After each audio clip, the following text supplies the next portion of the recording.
Good morning Odisha महांत news रे आपनकु स्वागत। आज 11 सेप्टेम्बर बुधवार मु आपनक पई नै आसीची देश विदेशर 10टी बड़ खबर।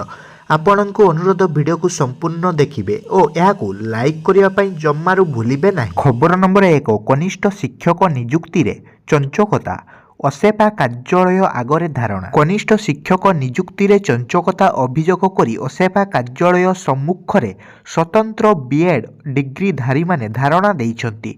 नियुक्ति परीक्षा रे अनियमितता अभियोग करी शह शह आशायी प्रार्थी कार्यालय आगरे आंदोलन करिछंती। कनिष्ठ शिक्षक पदवी रे नियुक्ति पाई 2023 रे प्रकाश पाइथिबा विज्ञप्ति रे 1 वर्षीय और 2 वर्षीय बीएड को नहीं द्वंद्व सृष्टि होइतिला। एहा सहित एही नियम बड़ी रे परिवर्तन करिया को कुहाजिबा परे 2 वर्षीय डिग्रीधारी माने उत्तीर्ण होई मेरिट लिस्ट रे स्थान पाइतिले।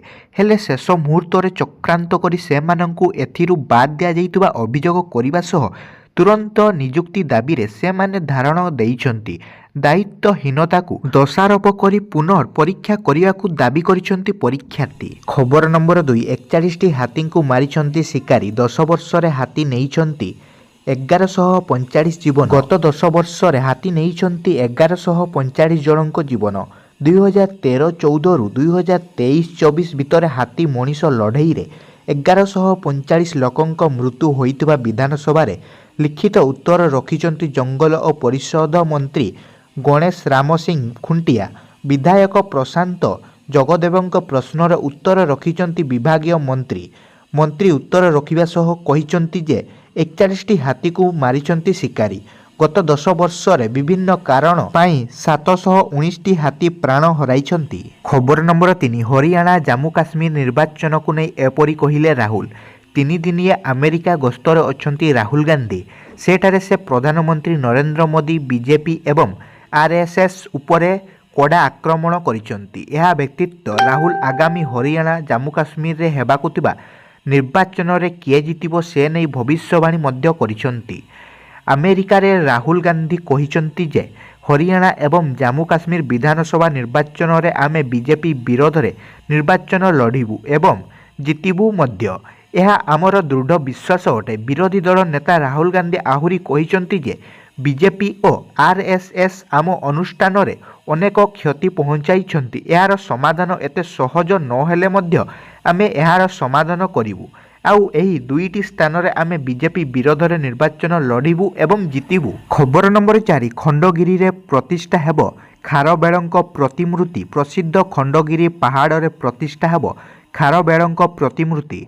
एरो खारबेलंक 1 फुट उच्चता विशिष्ट प्रतिमूर्ति निर्माण करा जाय स्थापन करा जिवो। एथि निमंते प्रतिमूर्ति चयन कमिटी बैठक रे निष्पत्ति निया जाय प्रतिमूर्ति निर्माण कार्य चालू रहिछि बोली विधानसभा रे ओडिया भाषा साहित्य और संस्कृति विभाग मंत्री सूर्यवंशी सूरज सूचना देइछंती।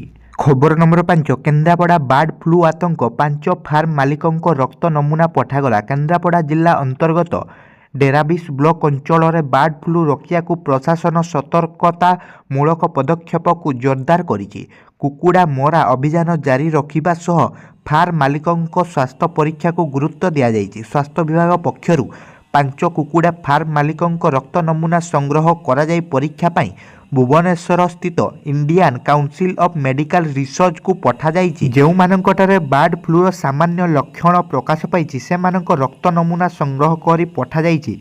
रिपोर्ट मिलिया परे से माने संक्रमित होइछंती कि नाही ताहा स्पष्ट होबो बोली एडीएमओ डॉक्टर सचितानंद मिश्र सूचना दैछंती। खबर नंबर 6 समुद्रर लुणी पानी रु मिलिबो पानीय जल। खूब शीघ्र ओडिशा आसिबो कंपानी। समुद्रर लुणी पानी रु मिलिबो पानीय जल। एथिपाई खूब शीघ्र ओडिशा आसिबो एक कंपानी।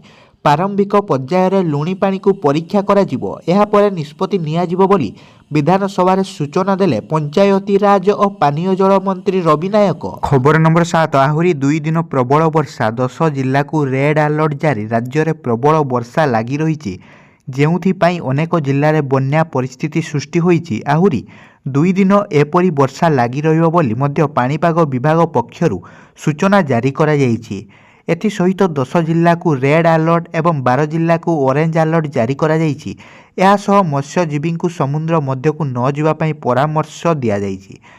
ଗଭୀର ଅପପାତ ପୁରୀ ଉପକୂଳ ଗତି କରି ପଶ୍ଚିମ ଉତ୍ତର ଦିଗରେ ଗତି କରୁଛି। ତେବେ 10 ଜିଲ୍ଲାକୁ ରେଡ୍ ଆଲର୍ଟ ଜାରି କରାଯାଇଛି। ଜିଲ୍ଲା ଗୁଡ଼ିକ ହେଲା ପୁରୀ, ଖୋର୍ଦ୍ଧା, ନୟାଗଡ଼, ଗଞ୍ଜାମ, କନ୍ଧମାଳ, ବୌଦ୍ଧ, ବଲାଙ୍ଗୀର, କୋରାପୁଟ, ମାଲକାନଗିରି ଏବଂ ନବରଙ୍ଗପୁର। ଖବର ନମ୍ବର 8, ନନ୍ଦନକାନନ ପ୍ରାଣୀ ଉଦ୍ୟାନରୁ ଆଲିପୁର ଚିଡ଼ିଆଖାନାକୁ ଗଲେ 13 ଜନ୍ତୁ। ନନ୍ଦନକାନନ ପ୍ରାଣୀ ଉଦ୍ୟାନରୁ କଲିକତା ଆଲିପୁର ଚିଡ଼ିଆଖାନାକୁ 4 ପ୍ରଜାତିର 13ଟି ଜୀବଜନ୍ତୁ ପଠାଯାଇଛି। ସେଥିରେ ହଳେ ଜଳହସ୍ତୀ, ହଳେ ବାରସିଙ୍ଗା, 2 ହଳ ଗୁରାଣ୍ଡ, 5ଟି କୁଜି ହରିଣ ଅଛନ୍ତି। ଅଗଷ୍ଟ 26 ତାରିଖରେ ହଳେ ସିଂହ, ଗୋଟିଏ ମାଇ ବାଘ, 2ଟି ମାଇ ହିମାଳୟ କଳାବାଘ ଆଲିପୁର ଚିଡ଼ିଆଖାନାକୁ ଦିଆଯାଇଥିଲା। ଏହାର ପ୍ରତିବଦଳରେ ସେହି ଚିଡ଼ିଆଖାନାରୁ 5 ପ୍ରଜାତିର 20 ଜୀବଜନ୍ତୁ ଆସିଛନ୍ତି। ସେଥିରେ ହଳେ ଜିରାଫ, ହଳେ ମାଛରଙ୍ଗା ବିରାଡ଼ି, 6ଟି ପାଣିଗଧି, 4 ହଳ ଗ୍ରୀନ୍ ଏଣ୍ଡୁଅ, ହଳେ ଚାମୁଚ ଥଣ୍ଟିଆ ବଗ ଆସିଛନ୍ତି। ଖବର ନମ୍ବର 9, 2 ଦିନିଆ ଜର୍ମାନୀ ଗସ୍ତରେ ଗଲେ ବୈଦେଶିକ ମନ୍ତ୍ରୀ। ବୈଦେଶିକ ମନ୍ତ୍ରୀ ଡକ୍ଟର ଏସ୍ ଜୟଶଙ୍କର ମଙ୍ଗଳବାର ଠାରୁ 2 ଦିନିଆ ଜର୍ମାନୀ ଗସ୍ତ ଆରମ୍ଭ ହେଉଛି। ଏହି ଗସ୍ତ ଅବସରରେ ବର୍ଲିନଠାରେ ସେ ତାଙ୍କ ପ୍ରତିପକ୍ଷଙ୍କ ସମେତ ଅନ୍ୟାନ୍ୟ ବରିଷ୍ଠ ନେତାମାନଙ୍କୁ ଭେଟିବେ। ଦ୍ୱିପାକ୍ଷିକ ସମ୍ପର୍କ ଏବଂ ଭାରତ ଜର୍ମାନୀ ମଧ୍ୟରେ ବିଭିନ୍ନ କ୍ଷେତ୍ରରେ ଥିବା ସୁଯୋଗର ବିକାଶ ପାଇଁ ଏହି ଗସ୍ତ ଅବସରରେ ଆଲୋଚନା ହେବ ବୋଲି ଜଣାପଡ଼ିଛି।